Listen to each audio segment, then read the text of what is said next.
ശ്രദ്ധ തിരിക്കുമ്പോൾ വാശിയും മാറി അവരുടെ ശ്രദ്ധ കളറിങ്ങിലേക്കാകുന്നു.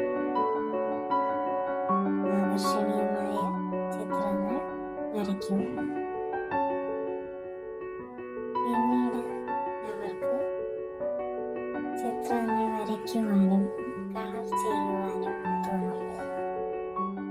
പിന്നീട് ഒരിടത്ത് ഇരിക്കുകയും അടങ്ങിയിരിക്കുവാനും അവർക്കുണ്ടാവുന്നു.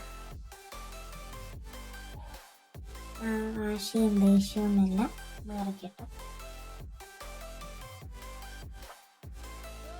കുട്ടികളോട് നമ്മളും ഒപ്പം വരുന്ന ഒരു കഥയും തമാശയും പറഞ്ഞ് അവരുടെ ശ്രദ്ധ മാറ്റിയാൽ നമുക്ക് അവരെ ഇതുപോലെയുള്ള പടങ്ങൾ വരയ്ക്കാൻ സഹായിക്കാവുന്നതാണ്.